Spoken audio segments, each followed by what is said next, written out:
नमस्कार, मैं हूं निधि कुलपति और आप देख रहे हैं प्राइम टाइम। कांग्रेस में एक तरफ अध्यक्ष पद के चुनाव को लेकर असमंजस बरकरार है, तो दूसरी तरफ कांग्रेस की छवि को जो ठेस पहुंची है उसकी भरपाई कैसे होगी, बड़ा सवाल है।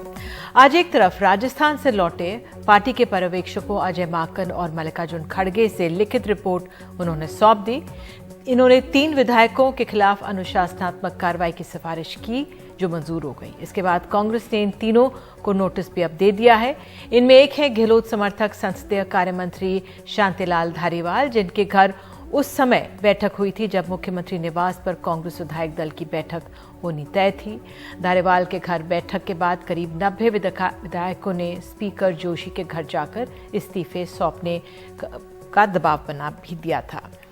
दूसरे हैं विधायक और राज्य में कांग्रेस के चीफ व्हिप महेश जोशी, और तीसरे नेता हैं धर्मेंद्र राठौर, जो विधायक तो नहीं है लेकिन गहलोत सरकार के करीबी हैं और राजस्थान टूरिज्म डेवलपमेंट कॉरपोरेशन के चेयरमैन हैं। तो दूसरी तरफ अशोक गहलोत ने भी आज कैबिनेट की बैठक की है। करीब 25 मंत्री विधायक उनसे मिलने पहुंचे हैं। ये साफ संकेत है कि अशोक गहलोत के राजनीतिक पास से अभी थमे नहीं हैं और ये कांग्रेस आला कमान समझ भी रही है, क्योंकि ये साफ है एक तरह से कि गांधी परिवार इस मामले में उनसे नाराज है। इसके बावजूद उन्हें क्लीन चिट दी जा रही है। जानकारों के मुताबिक उन्हें बेनिफिट ऑफ डाउट दिया एक तरह से जा रहा है, क्योंकि जिस समय उनके विधायक ये अलग बैठक कर रहे थे उस समय अशोक गहलोत जैसलमेर में थे और फोन की कवरेज से बाहर बताए गए। लेकिन ये मानना हास्यास्पद है कि मुख्यमंत्री कभी आउट ऑफ कवरेज हो जाएं। मुख्यमंत्री तक पहुंच बनाने के लिए प्रशासन के पास अपने कई तरीके होते हैं। बहरहाल गहलोत को बेनिफिट ऑफ डाउट देने की वजह यह भी है कि राजस्थान की सरकार उनके दम पर ही टिकी है और अगर किसी तरह की कार्रवाई हुई तो सरकार गिरने की स्थिति आनी तय है। लिहाजा मामले की संवेदनशीलता को देखते हुए अशोक गहलोत को एक तरह से क्लीन चिट मिल रही है। लेकिन इस पूरी कहानी से जो साफ ये भी हो रहा है कि कांग्रेस आला कमान की छवि को गहरा धक्का लगा है। इधर दिल्ली में अध्यक्ष पद के लिए दावेदारी कर चुके एक नेता शशि थरूर ने आज नामांकन का पर्चा हासिल कर लिया। ये तो सामान्य सी बात मानी गई, लेकिन अब हैरान तब हुए दोपहर में सब जब एक वरिष्ठ नेता पवन बंसल ने भी नामांकन का पर्चा लिया और इसके बाद सवाल उठा कि कहीं पवन बंसल भी तो अध्यक्ष पद की दौड़ में नहीं है। लेकिन कुछ ही देर में पवन बंसल ने एनडीटीवी से बात की और साफ कहा कि वो इस दौड़ में नहीं है। उन्होंने पार्टी इकाई की ओर से पर्चा हासिल किए हैं और तय समय पर किसी उम्मीदवार के लिए इसका इस्तेमाल किया जाएगा। कांग्रेस के संगठन चुनाव प्रभारी मधुसूदन मिस्त्री ने जानकारी दी है कि उन्होंने कांग्रेस अध्यक्ष सोनिया गांधी को मतदाताओं की लिस्ट भी सौंप दी है और उन्हें चुनाव प्रक्रिया के बारे में जानकारी दी है। आज कांग्रेस प्रेसिडेंट के यहाँ हम गए थे, टाइम लिया था और उनको ब्रीफ किया है चुनाव की तैयारी के बारे में। वोटर लिस्ट उनको हैंड ओवर किया, टोटल डेलीगेट्स कितने वो भी उनको बताया गया और ख़ास तो हम आइडेंटिटी कार्ड उनको देने के लिए गए थे, क्योंकि वो डेलीगेट्स हैं और उत्तर प्रदेश से बनी है, तो वो देकर हम वापस आए। और इस बीच राजस्थान के संकट की दूसरी ओर खड़े सचिन पायलट आज जयपुर से दिल्ली पहुंच गए। सचिन पायलट ने इस मामले में अभी तक कोई बयान नहीं दिया है और जयपुर में जिस समय गहलोत समर्थक अलग बैठक कर रहे थे तब सचिन पायलट अपने समर्थक विधायकों के साथ कांग्रेस विधायक दल की बैठक के लिए पहुंचे थे। बहरहाल सचिन पायलट ने दिल्ली पहुंचने पर कुछ कहा नहीं है। वे अपने निवास स्थान में बताए जा रहे हैं, फिलहाल पत्रकारों से बात नहीं कर रहे हैं। तो अब आज सवाल यही है कि अध्यक्ष पद के चुनाव का क्या होगा, राजस्थान की सियासत का क्या होगा, अशोक गहलोत को कैसे साधेगी कांग्रेस और आलाकमान अपनी छवि को कैसे सहेजेगी। और हमारे साथ खास मेहमान होंगे, लेकिन पहले मैं अपने सहयोगी उमा शंकर सिंह के पास जाऊंगी जो लगातार इस मामले पर नजर बनाए हैं। उमा, तमाम बातें आ रही हैं, क्या अशोक गहलोत का किसी से कांग्रेस आला कमान या कहीं से भी पीछे से कुछ संपर्क हुआ है, किस तरह से उनको साधा जाएगा? क्योंकि एक तरफ राजस्थान भी है, दूसरी तरफ आज उनको एक तरह से क्लीन चिट दी गई है, क्योंकि जो अनुशासनात्मक कार्रवाई हुई है 3 लोगों पर हुई है और अशोक गहलोत को किसी भी तरह का नोटिस या एक तरह से उनको कुछ नहीं कहा गया। क्या इस तरह से आप इस समय स्थिति को देख रहे हैं? जी देखिए निधि, 9 पन्नों की रिपोर्ट ये बताई जाती है जो अजय माकन ने कांग्रेस हाईकमान को सौंपा है, और उसमें 3 लोगों के खिलाफ जो अनुशासनात्मक कार्रवाई है उसकी अनुशंसा की गई है। और अभी जो इन तीनों के खिलाफ नोटिस इशू कर दिया है तारिक अनवर, जो कि डिसिप्लिनरी एक्शन कमेटी के मेंबर हैं, उनकी तरफ से। और इन तीनों चिट्ठियों में जो नोटिस की चिट्ठी है उसमें ये कहा गया है महेश जोशी के लिए कि उन्होंने चीफ व्हिप होते हुए भी एक पैरेलल मीटिंग में हिस्सा लिया, और इसी तरह शांति धारीवाल जो है उन्होंने अपने घर पे ये मीटिंग बुलाई, और इसको जो है वो एक इलीगल मीटिंग बताया गया है, और 10 दिनों के अंदर इन तीनों को जवाब देने के लिए कहा गया है। तो एक जो अनुशासनात्मक कार्रवाई की जो शुरुआत है वो कर दी गई है। दूसरी अहम बात यह है कि यहाँ पर जो पर्यवेक्षक आए थे उनकी ये रीडिंग थी कि जो अशोक गहलोत समर्थक विधायक हैं वो इतना बड़ा फैसला, इतनी बड़ी मीटिंग जो है वो अशोक गहलोत की रजामंदी के बगैर नहीं कर सकते। हालांकि गहलोत खेमे की तरफ से या गहलोत की तरफ से ये सफाई जो है वो दी गई कि वो शहर में नहीं थे, वो जैसलमेर के ऐसे इलाके में थे जहाँ फ़ोन नेटवर्क काम नहीं कर रहा था, और उनको इस बात की इत्तला नहीं थी। तो उनके इस बात को ही ध्यान में रखते हुए कि उनके खिलाफ किसी तरह के एक्शन की बात इसमें नहीं की गई है। लेकिन 9 पन्ने की जो रिपोर्ट है उसमें जो तथ्यात्मक तौर पे और क्या बातें हैं वो जब निकल कर सामने आएंगी तो सामने आएंगी। हाँ, लेकिन इतना ज़रूर है कि उनके खिलाफ किसी तरह की एक्शन की बात नहीं की गई है, और ये पहले से इस बात की उम्मीद थी कि उनके खिलाफ किसी तरह के एक्शन की बात नहीं होगी। मुख्यमंत्री हैं वो, और वो एक वफादार जो कांग्रेस के सिपाही रहे हैं, वो बार बार इस बात को कहते रहे हैं। तो अब देखना है कि जब 3 के खिलाफ नोटिस जारी हो गया है तो बाकी विधायकों में बहुत सारे विधायकों की जो राय है वो बदली है। जिन्होंने इस्तीफा दिया भी था वो अब कह रहे हैं कि जल्दीबाजी में उन्होंने किया, और वो हाईकमान की बात को मानेंगे। तो इन विधायकों को ज़्यादातर साथ लेने की कोशिश कांग्रेस करेगी। 3 के खिलाफ नोटिस जारी कर दिया है, और अशोक गहलोत से जहां तक बातचीत की बात है तो इस बात का खंडन किया गया है कि सोनिया गांधी की से उनकी कोई डायरेक्ट बातचीत हुई है। लेकिन क्योंकि वो पार्टी के वरिष्ठ नेता हैं, राजस्थान के मुख्यमंत्री हैं, तो उनका अपना एक स्थान है कांग्रेस पार्टी में, और उनको साथ लेकर चलने की कांग्रेस कोशिश करेगी। लेकिन ये सब इस बात पर डिपेंड करता है कि एक बार राष्ट्रीय अध्यक्ष के चुनाव की प्रक्रिया पटरी पर आ जाए, नाम सामने आ जाए, तो उसके बाद फिर राजस्थान में जो खींचतान मची है उस दिशा में जो कांग्रेस हाईकमान है वो सीएलपी मीटिंग बुलाने की फिर एक कोशिश कर सकती है। इस बात का भी अंदाजा लगाया जा रहा है। बिल्कुल। तो उसके बाद क्या रुख रहता है इन विधायकों का, जो कि अशोक गहलोत समर्थक विधायक हैं, तो ऐसे में देखना होगा, थोड़ा इंतजार करना होगा कि आगे किस तरह से यहाँ राजस्थान में कांग्रेस अपनी रणनीति बढ़ाती है। बिल्कुल उमा, आपने बहुत अहम जानकारियां दी हैं, इसके लिए बहुत बहुत धन्यवाद। एक तो ये कि किस तरह से विधायकों ने कहा कि उन्होंने जल्दबाजी में इस्तीफा दिया, और दूसरी तरफ जिस तरह से अब अशोक गहलोत को धीरे धीरे समझ कर ही उन पर किसी तरह की बात में कार्रवाई होगी, क्योंकि राजस्थान की सियासत उनके कंधों पर टिकी हुई है। हमारे साथ इस पूरे मसले पर बात करने के लिए त्रिभुवन हैं, वरिष्ठ पत्रकार, राजस्थान पे पकड़ रखते हैं। निर्मल पाठक वरिष्ठ पत्रकार और हेमंत अत्री वरिष्ठ पत्रकार हमारे साथ हैं। त्रिभुवन जी, कल भी हमने बात की थी और आज हम फिर एक बार मिल रहे हैं। कल से आज तक क्या अंतर आप आंक रहे हैं? क्या जिस तरह से अभी कुछ ही पलों पहले वो नोटिस दिया गया है 3 लोगों को अनुशासनात्मक कार्रवाई के लिए, और अशोक गहलोत को इसमें नहीं शामिल किया गया, बिल्कुल सही भी है एक लिहाज से, आपका क्या आंकलन?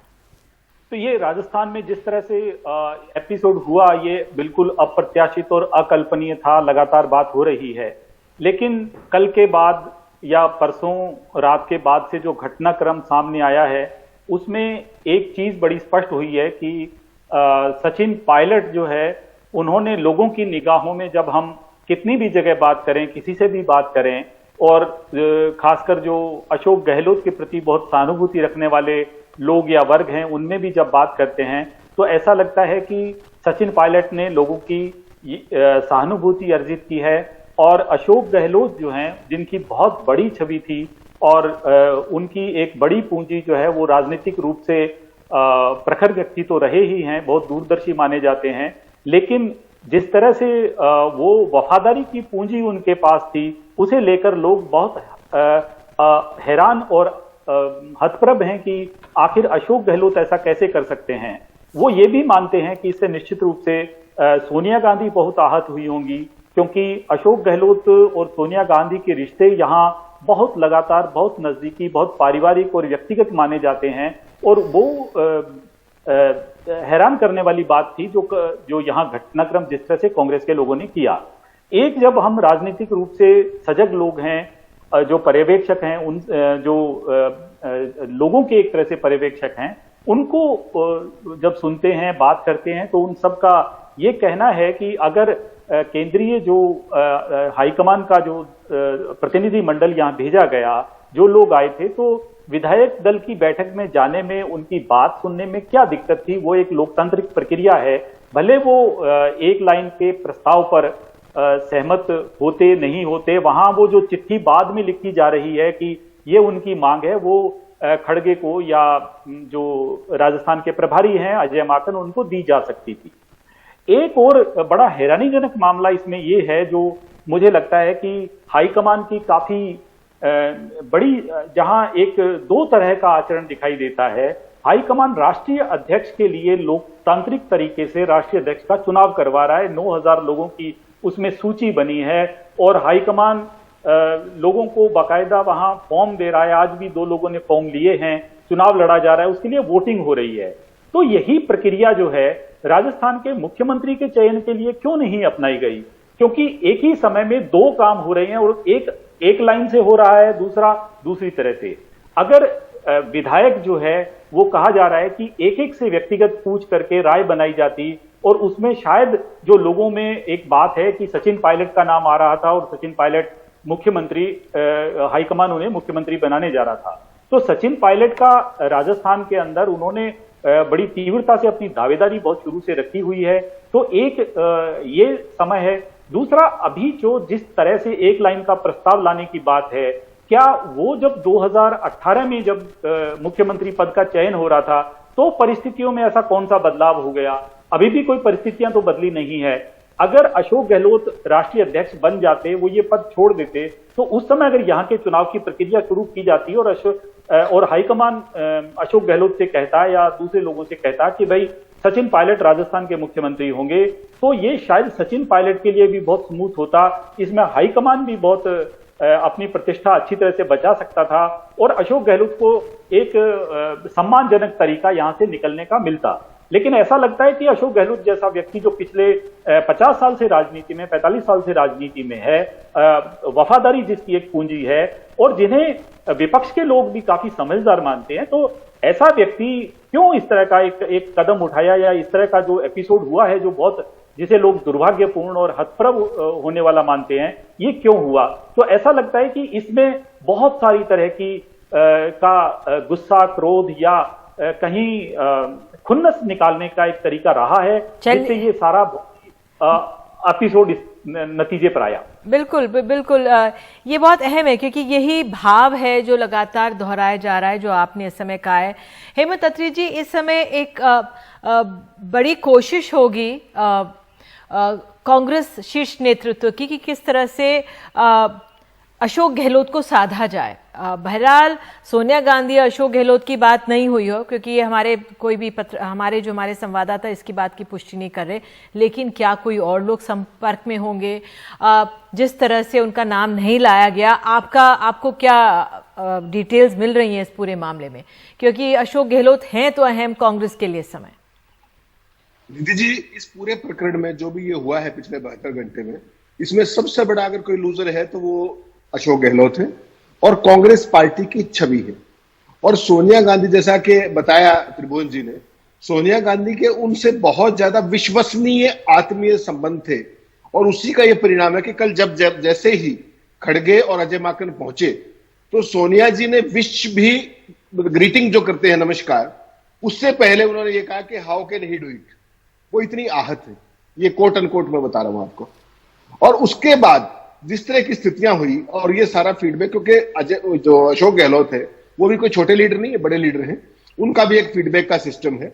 जैसे ही उनको ये पता लगा, उन्होंने अपने हिसाब से कांग्रेस हाईकमान को फीडबैक देने की कोशिश की, माफी मांगने की कोशिश की, खेद व्यक्त करने की कोशिश की, जो भी हम शब्द कहें वो हमारे ऊपर। सोनिया जी से उनकी बात हुई है, लेकिन वन वे कम्युनिकेशन हुआ है। उन्होंने बात की, सोनिया जी ने केवल सुना और कोई रिएक्ट नहीं किया, ये अंदर की खबर है। उसके अलावा उन्होंने खड़गे से भी माफी मांगी है और 2-4 जो लोग हैं, कमलनाथ हैं और तमाम लोग हैं, 3-4 लोग जो, हालांकि अजय माकन से उन्होंने कोई बात नहीं की है, जो सूत्र बता रहे हैं। अब सवाल यह है निधि जी, जो आपने कहा कि 3 विधायकों को नोटिस, 2 विधायकों को और 1 चेयरमैन को नोटिस दिया गया है, ये केवल एक वक्त की बात है। इसमें कुछ भी ऐसा नहीं है। अब रणनीति बिल्कुल साफ है। गहलोत खेमा जो कह रहा है वो 2.25 साल पुराने प्रकरण को बता रहा है कि वो किस तरीके से बीजेपी की गोदी में बैठ के और मानेसर में चले गए थे सचिन पायलट, और जो अब गहलोत ने किया है, गहलोत भी डिफेंसिव पे।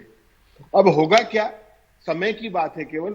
गहलोत अध्यक्ष नहीं बनेंगे कांग्रेस के, ये तय है, क्योंकि उन्होंने विश्वास जो अर्जित किया था 45 साल में वो उन्होंने 72 घंटे में खो दिया है। एक बात तो ये, अब कांग्रेस लीडरशिप दूसरे अध्यक्ष के लिए कोई व्यक्ति अपने हिसाब से प्रक्रिया चल रही है, तमाम लोगों से बात हुई। दूसरी बात, जो अभी तक की प्लानिंग है और जो गहलोत खेमा जो बहुत एक्टिवली सीरियसली पोस्टरिंग कर रहा है कि सचिन पायलट ने 2.25 साल पहले ये किया था, वो जाके मानेसर की उसमें बैठे थे, उनके वकील कौन थे, सुप्रीम कोर्ट तक केस गया था, पार्टी की फजीयत हुई थी। तो एक बात पे कांग्रेस हाईकमान को उन्होंने भी कन्विंस कर लिया है कि हम तो घर में ही रहे, वो तो विपक्षी गोदी, वो तो पक्षी गोदी में जाके बैठ गए थे। तो अब जो सूरत हाल जो दिख रही है फॉर्मूला, वो 1 महीने में होगा, 2 महीने में होगा, 3 महीने में होगा। गहलोत भी मुख्यमंत्री नहीं रहेंगे, ये एक मोटा मोटा मन आज की तारीख में बना है। जिस तरीके से सोनिया जी आहत और नाराज हुई और पूरी पार्टी का इतने क्रूशियल समय में, जब राहुल गांधी अब यात्रा में है, पार्टी के अध्यक्ष पद का चुनाव चल रहा है और स्मूथ ट्रांजिशन की बात थी, और खुद गहलोत साहब ने यह कहा था कि मैं मुख्यमंत्री का पद छोड़ दूंगा। उसके बाद जो ये सिनेरियो क्रिएट हुआ है, इसमें हालांकि बहुत ज्यादा इमेच्योरिटी अजय माकन की भी है। ये जो बात आपने कही ना अत्री जी कि अशोक गहलोत ने कहा कि मैं मुख्यमंत्री का पद छोड़ दूंगा, क्या कभी उन्होंने ये कहा? ये बहुत अहम है, ये बहुत अहम है, क्योंकि इसमें निर्मल पाठक जी को लेकर आते हैं, निर्मल पाठक जी को भी लेकर आते हैं। निर्मल जी, एक तरफ ये कांग्रेस शीर्ष नेतृत्व पर भी इस तरह का ये कहा जा रहा है कि उन्होंने एक तरह से दबाव बना रहे थे, बुलडोज कर रहे थे कि आप सीएम पद हटिए और आप कांग्रेस अध्यक्ष पद संभालिए। हालांकि बहुत अहम है कांग्रेस अध्यक्ष पद। 20 साल बाद कोई गांधी को, बिना गांधी का इस पे कोई चुनाव हो रहा था, अशोक गहलोत को दिया जा रहा था, एक तरह से पूरा मुकाबला होना था।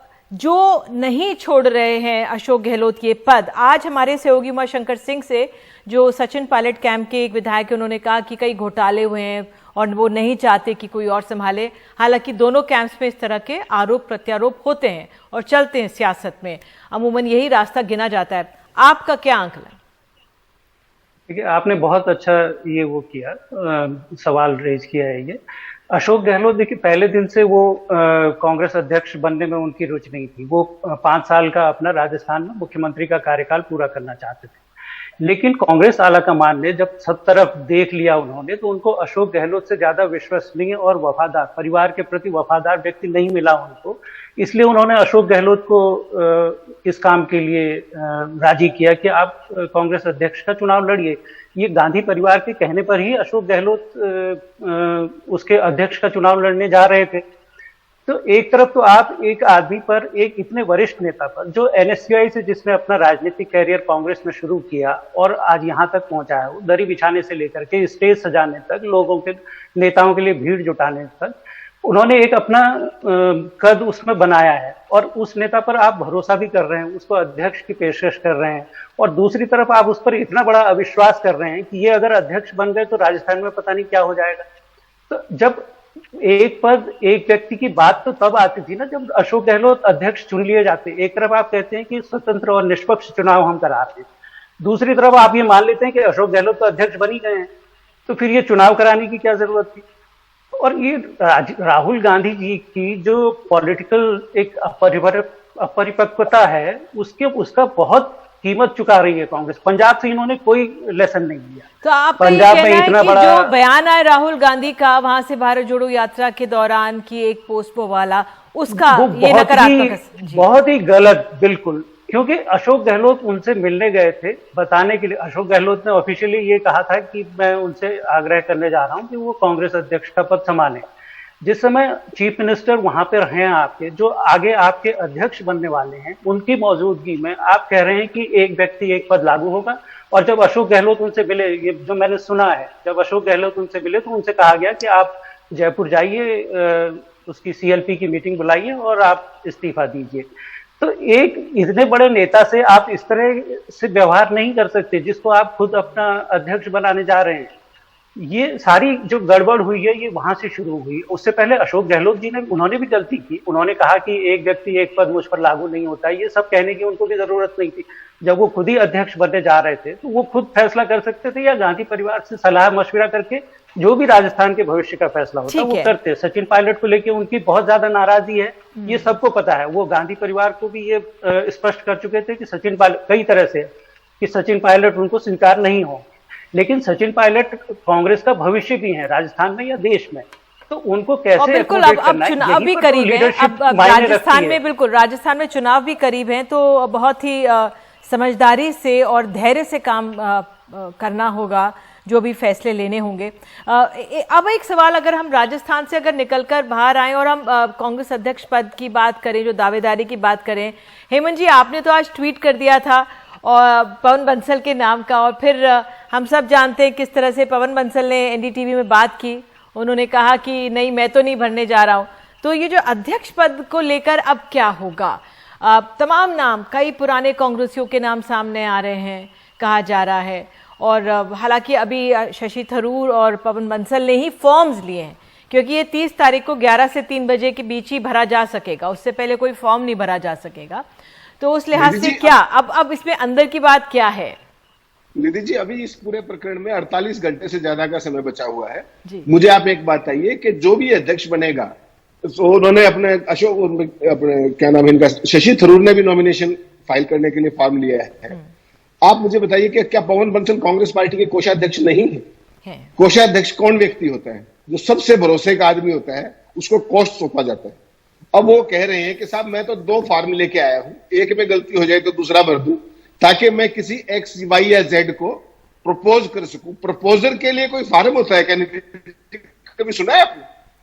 तो अभी कांग्रेस के अंदर सारे खेल चल रहे हैं। अभी उसमें सुशील कुमार शिंदे भी हैं, उसमें अभी खड़गे भी हैं, उसमें अभी कमलनाथ हालांकि मना करके चले गए हैं, उसमें अभी अपने दिग्विजय सिंह भी हैं, उसमें मुकुल वासनिक भी हैं, उसमें शैलजा का भी नाम है, उसमें तमाम तरह के ऐसे नाम हैं जिनको कांग्रेस पार्टी अपने हिसाब से एनालाइज कर रही है, अंदर खाने चर्निंग चल रही है। और ये जो कुछ भी होगा ये एक प्रक्रिया का हिस्सा है, इसको अभी भी फोरकास्ट कर देना। लेकिन मुझे ये बताइए कि जो 2 फॉर्म लेके गए, इवन शशि थरूर तो ओपनली चुनाव लड़ रहे हैं, वो भी 1 फॉर्म लेके गए हैं, और पवन बंसल 2 लेके गए, तो उनकी पोस्टरिंग ठीक है। कल को वो होंगे या नहीं होंगे वो एक अलग बात है, वो चंडीगढ़ में रहते हैं, फॉर्म लेके चले गए। लेकिन अब क्या होगा इसमें अभी बहुत, क्योंकि अशोक गहलोत के बाद जो कहते हैं ना कि कांग्रेस नेतृत्व दूध का जला छाछ को भी फूंक मार के पीता है, तो अभी वो छाछ को फूंक रहे हैं, और इसमें क्या होगा ये परसों तक ही क्लियर होगा। बिल्कुल त्रिभुवन जी, अब अध्यक्ष पद को लेकर किस तरह की चर्चाएं हैं? क्योंकि नाम तो तमाम लोगों के सामने आ रहे हैं, जिस तरह से अत्री जी भी कह रहे हैं, लेकिन वाकई में अब फिर किसी पे विश्वास करना ये बहुत मुश्किल होगा। एक बड़ी खास बात यह है कि बहुत सारे मीडिया में भी लोगों का बड़ा अपना मोह है, तो उनका अभी भी ये मानना है कुछ लोगों का कि राजस्थान से शायद अशोक गहलोत हैं या दावेदार हो सकते हैं, कोई सुलह की कोई बात हो सकती है, क्योंकि आखिर इतने बड़े नेता हैं और वो जब उनके पास मुख्यमंत्री का पद नहीं रहेगा तो वो क्या करेंगे, क्योंकि आखिर कांग्रेस को भी कुछ नेताओं की जरूरत है। लेकिन मुझे नहीं लगता, जो परिस्थितियां जिस तरह की हुई हैं, वो खुद बनना चाहते हैं, वो शायद बनना भी नहीं चाहते। वो बार बार राहुल गांधी का जिक्र कर रहे हैं, उन्होंने राहुल गांधी के समर्थन में प्रस्ताव पारित करवाया, और व्यक्तिगत तौर पे जो हम लोगों को यहाँ जानकारी मिली है, उन्होंने यहाँ तक कहा बताते हैं कि परिवार के लोगों से कि आपका अध्यक्ष न बनना इस परिवार के लिए ज्यादा बड़ी खतरे की बात है, क्योंकि ये पद अभी इस समय जिस तरह का संकट का दौर चल रहा है वो उनको रखना चाहिए। तो एक ऐसी परिस्थिति के अंदर अशोक गहलोत मुझे नहीं लगता कि वो बन पाएंगे। अब पवन बंसल या शशि थरूर, इनकी भी मुझे संभावना नहीं लगती, लेकिन ये जरूर कुछ लोग कह रहे हैं कि कमलनाथ या दिग्विजय सिंह या कुछ दूसरे लोगों में से कोई पुराने कांग्रेसी, खड़गे हो सकते हैं, मुकुल वासनिक हो सकते हैं, तो कोई ऐसा चेहरा लाया जा सकता है संदेश देने के लिए कि ये पार्टी के परिवार के वफादार हैं और इनको इनके माध्यम से किया जा सकता है। लेकिन एक चीज मेरी यहाँ विपक्ष के लोगों से भी और पक्ष के लोगों से और दूसरे जो राजनीतिक विश्लेषक और जो समझ रखते हैं उनसे बात हुई, उनका ये जरूर मानना था कि अशोक गहलोत को अगर ये कह रहे थे ऐसा और अभी भी कह रहे थे, तो उनको तत्काल ये पद का लालच रखे बिना तत्काल छोड़ देना चाहिए था ये पद, और राष्ट्रीय अध्यक्ष जो है वो पद स्वीकार करना चाहिए था, तो उनका स्ट्रेचर बहुत ऊंचा होता और वो एक उनको बहुत सम्मानजनक जगह मिलती और वो एक बेहतरीन और गरिमापूर्ण उनका प्रस्थान राजनीति से होता या वो राजनीति में बने रहते। त्रिभुवन जी, अब मेरे पास सिर्फ 2 मिनट मुझे बताए जा रहे हैं। कंक्लूडिंग रिमार्क्स आप तीनों से मैं लेना चाहूंगी कि कांग्रेस आलाकमान अपनी छवि को बचाने के लिए क्या कर सकती है इस समय, क्योंकि सहेज के रखने के लिए एक तरह से, क्योंकि उसकी अनदेखी हुई है। अगर मैं निर्मल जी आपसे शुरू करूं तो देखिए, मुझे लगता है कि इन हालात में, क्योंकि ये कांग्रेस आला कमान का सब रायता फैलाया हुआ है, तो रायता समेटना भी उन्हीं को पड़ेगा। और अभी आज की तारीख में देखिए, अशोक गहलोत को जब इन्होंने उम्मीदवार बनाया उसका मैसेज गया, एक बहुत अच्छा मैसेज गया उसका। और अभी भी इनको ये कोशिश करनी चाहिए कि अशोक, देखिए मल्लिकार्जुन खड़गे क्यों बनेंगे, वो राज्यसभा की सीट, उनको राज्यसभा में नेता हैं, वो वहां छोड़ना पड़ेगा, उसके बाद फिर वहां किसी दूसरे का चुनाव क्या ये उससे पहले करा देंगे, इलेक्शन से पहले, कांग्रेस अध्यक्ष के इलेक्शन से पहले। तो इनके पास बहुत ज्यादा विकल्प नहीं है। राजस्थान भी जाएगा और कांग्रेस अध्यक्ष पद के लिए जो एक विश्वसनीयता बनी रहनी चाहिए, गांधी परिवार के जो ये आरोप लगते रहे कि वो रबर स्टैंप को बनाना चाहते हैं, उससे अगर इनको बचना है तो इनको अभी भी राजस्थान, अभी भी समय है इनके पास। राजस्थान में इनको अशोक गहलोत से बात करके उनको समझा के, सचिन पायलट को समझा के इसका रास्ता निकालना चाहिए। और जो फॉर्मूला इन्होंने पहले मेरे बनाया पास बस था, बहुत कम समय बचा है। जी बिल्कुल ठीक है, अत्रि जी।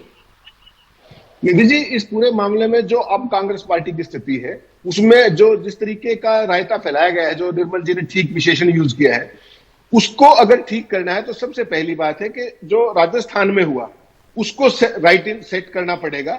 और मैं इसमें यह मानता हूं कि इस रायता फैलाने में अजय माकन का भी बड़ा रोल है। राजस्थान के अंदर 14 महीने के अंदर चुनाव होने जा रहा है, पार्टी को डिसाइसिव एक्शन लेना पड़ेगा दोनों साइड्स पे, और कोई मध्य मार्ग निकालते हुए चुनाव में उतर के, ताकि सबका बीच का रास्ता निकाला जाएगा। जी त्रिभुवन जी, जल्दी से। जी, ये एक बात जो आई है, ये भले हाईकमान ने रायता फैलाया, किसी ने, लेकिन आप देखिए कि हाईकमान अपने उसकी निगाहें, उसके प्रभारी होते हैं। तो हमने यहाँ आज कांग्रेस के कुछ लोगों से ऐसा सुना कि जो यहाँ के प्रभारी हैं वो राज्यसभा की सीट यहाँ से राजस्थान से चाहते थे और उनको अशोक गहलोत ने जो है वो हरियाणा भेज दिया और हरियाणा में वो चुनाव जीत नहीं पाए और हरियाणा के दूसरे जो उनके साथी थे वो यहाँ चुनाव जीत गए। तो ये एक बड़ी खुन्नस की वजह रही और वो जिस दिन से चुनाव हारे हैं तब से यहाँ अशोक गहलोत से बदला लेने के लिए कोशिश कर रहे हैं। लेकिन चलिए, आपने ये तमाम बातें कही और जो लोग राजनीति की पासों में दिलचस्पी रखते हैं, आज हम बहुत कुछ समझ पाए। आप तीनों ने जो बातें कही हैं उससे बहुत बहुत धन्यवाद जुड़ने के लिए। तो बहरहाल लगातार ये चर्चाएं जारी रहेंगी कांग्रेस अध्यक्ष पद को लेकर, कांग्रेस तमाम राजस्थान की सियासत को लेकर। लेकिन फिलहाल हम एक छोटा सा ब्रेक ले रहे हैं।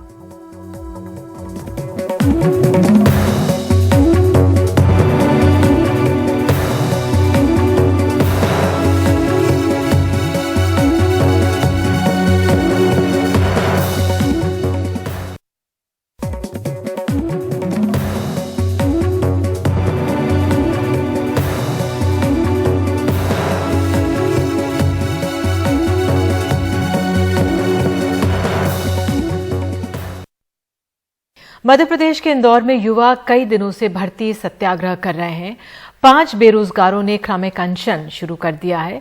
इन युवाओं की मांग है कि 3 साल से रुकी हुई MPPSC की भर्तियां पूरी की जाएं, संविदा भर्ती और आउटसोर्सिंग बंद हो। वैसे अगले साल होने वाले विधानसभा चुनाव से पहले राज्य सरकार 1 लाख से ज्यादा सरकारी भर्तियां निकालने का ऐलान कर चुकी है। लेकिन सवाल यह है कि इस ऐलान पर अमल कितना हो पाएगा। 1 साल में कम से कम 1 लाख भर्तियां सरकारी की जाएंगी। बैकलॉग के पद भरने में हम कोई कसर नहीं छोड़ेंगे। ये रोजगार की गारंटी जो मैंने कही। ये ऐलान 30 अक्टूबर को हुआ था पिछले साल। भूखे भजन ना होए गोपाला, काम धंधा तो चाहिए, रोजगार तो चाहिए। चाहिए कि नहीं चाहिए रोजगार? अरे सब बताओ, चाहिए कि नहीं चाहिए?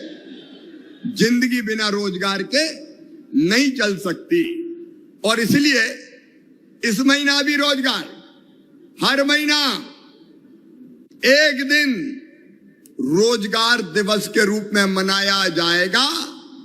फिर फरवरी 2022 में सरकार आगे बढ़ी, सीधे रोजगार दिवस का ऐलान किया, वो भी हर महीने। जन की है यही पुकार, रोजगार रोजगार, जन की है यही पुकार, रोजगार रोजगार। फिर भी इंदौर में ये बेरोजगार छात्र 7 दिनों से भर्ती सत्याग्रह पर हैं। हाथ में तख्ती लिए मध्य प्रदेश लोक सेवा आयोग को ढूंढ रहे हैं। मेरे कई साथी ऐसे हैं जो आज जो है तैयारी छोड़कर अपने घर को जा चुके हैं, क्योंकि उनकी आर्थिक स्थिति इतनी अच्छी नहीं। उनके पेरेंट्स ने बोल दिया बेटा बहुत हो गया, 3-4 साल से पढ़ रहे हो, अब तो घर आ जाओ, हम खर्चा नहीं दे सकते। तो जो सपना लेकर आए थे हम गवर्नमेंट जॉब का, वो सपना हमारा टूटता जा रहा है। हम रिजल्ट का वेट करते रह जाते हैं, हम वैकेंसी का वेट करते रह जाते हैं, लेकिन हमें सिर्फ आश्वासन मिलता है उसके नाम पर। तो बहुत बुरी कंडीशन हो गई है। 2017 में पिछली बार MPSI हुआ था, उसके बाद से कोई नोटिफिकेशन तक नहीं आया है। बार बार व्यापम के कैलेंडर में शो तो होता है, लेकिन वो कैलेंडर ही कैंसिल कर दिया जाता है, और अभी तो पिछले 2 सालों से वो भी नहीं आया हुआ है। हर पार्टी के घोषणा पत्र में, भाषणों में बेरोजगारों का जिक्र होता है। मुख्यमंत्री हर महीने इसका राग भी छेड़ते हैं।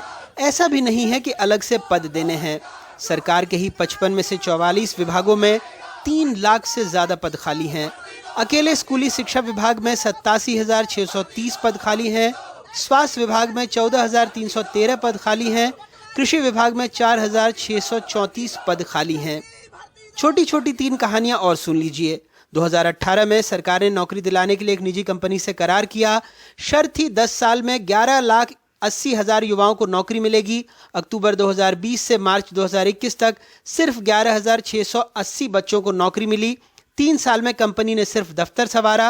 वैसे सरकारी ऑडिट में पता लगा कि 4,421 युवाओं को ही नौकरी मिली। 4 करोड़ 17 लाख रुपए का भुगतान हो गया। दूसरी कहानी, सरकारी एजेंसी सेडमैप ने पंचायती राज विभाग के 1,144 पदों के लिए बेरोजगारों से आवेदन मंगवाए। 1,17,000 बेरोजगारों ने 650 रुपए प्रति आवेदन यानी 7 करोड़ 60 लाख रुपए दे दिए। 11,000 छात्रों को इंटरव्यू के लिए बुलाया गया। अब घोषणा हो गई कि भर्तियां निरस्त हैं। तीसरी कहानी, लोक सेवा आयोग ने 8 साल बाद आयुर्वेद चिकित्सा अधिकारी की परीक्षा ली। संविदा कर्मियों को बोनस नंबर दिए। कुछ छात्रों ने आरोप लगाया कि प्रश्न पत्र के क्रमांक पर व्हाइटनर लगा मिला। सेंटर पर CCTV कैमरे भी नहीं थे। ऐसे में इन्हें गड़बड़ी की आशंका है। ऐसे में इन युवाओं को सत्याग्रह के लिए जुटना पड़ा। सबका दर्द अलग। कोई आर्थिक तंगी से परेशान है तो कोई शादी होने और बच्चा होने के बाद भी बेरोजगार है। मगर सबकी उम्मीद यही है कि सरकार जागेगी और उनकी नौकरी लगेगी। काश ऐसा ही हो। देश में कई सरकारें अब इश्तिहार से ही चलती हैं। ऐसा ही एक इश्तिहार मध्य प्रदेश में बार बार चुनावी घोषणा पत्रों में आता है, अखबारों में आता है कि 1 लाख से ज्यादा सरकारी पद भरे जाएंगे। चुनाव का मौसम है तो इश्तिहारों की तादाद बढ़ती जाती है, लेकिन रोजगार नहीं मिलता और युवा सड़क पर ही रहने को मजबूर हो जाते हैं। भोपाल से कैमरा पर्सन रिजवान खान और इंदौर से समीर के साथ अनुराग द्वारी, NDTV इंडिया। जम्मू कश्मीर के हजारों सेब उत्पादक परेशान हैं। उनके सेबों से लदे हजारों ट्रक कई दिन तक जम्मू कश्मीर नेशनल हाईवे पर फंसे रहे। सेब कोल्ड स्टोरेज के बाहर जल्दी खराब होने वाला फल है, लिहाजा उन्हें डर है कि अब उन्हें सेब के अच्छे दाम नहीं मिल पाएंगे। इस मामले में पुलिस पर सवाल उठ रहे हैं कि उसने ट्रकों को इतना लंबा क्यों रोका, लेकिन पुलिस का दावा है कि ट्रक 2 दिन से ज्यादा नहीं रोके गए। कश्मीर के सेब बागवानों के लिए बड़ी राहत। जम्मू कश्मीर राष्ट्रीय राजमार्ग पर सेब से लदे जिन हजारों ट्रकों को ट्रैफिक पुलिस ने 1 हफ्ते से भी ज्यादा वक्त तक रोक कर रखा, उनको सोमवार शाम को आगे जाने की इजाजत दे दी गई। 40 किलोमीटर तक लगा जाम छटने लगा है। मंगलवार को पूर्व मुख्यमंत्री महबूबा मुफ्ती सेब बागवानों के विरोध प्रदर्शन में शरीक हुई और आरोप लगाया कि ये सेब उद्योग को चौपट करने की सरकार की सोची समझी साजिश है। इसलिए मैं आज सरकार को यहाँ से वार्न करना चाहती हूँ कि अगर आपने रास्ता नहीं खोला तो मैं सब लोगों के साथ मिलकर जो नेशनल हाईवे है उसको ब्लॉक करेंगे। जम्मू कश्मीर ट्रैफिक पुलिस ने आरोपों को गलत बताते हुए कहा कि जो लोग इस तरह की गलत खबरें फैला रहे हैं उनके खिलाफ कार्रवाई की जाएगी। एक बयान में पुलिस ने कहा है कि किसी भी मामले में सेबों से लदे किसी ट्रक को 2 दिन से ज्यादा रोककर नहीं रखा गया। इस बारे में जो दावे किए जा रहे हैं वो झूठ हैं और कुछ लोग अपने फायदे के लिए ऐसी खबरें फैला रहे हैं। लेकिन सेब उत्पादकों का कहना है कि ट्रक फंसने की वजह से मामला 1 हफ्ते तक खिंच गया और इसकी उनको भारी कीमत चुकानी पड़ रही है, क्योंकि कुछ ट्रकों में अच्छी खासी मात्रा में सेब खराब हो गए हैं। उत्पादकों का कहना है कि तकरीबन 8000 ट्रक एक हफ्ते से ज्यादा तक फंसे रहे। आमतौर पर एक ट्रक में तकरीबन 8 लाख का सेब होता है, यानी नुकसान करोड़ों में हुआ है।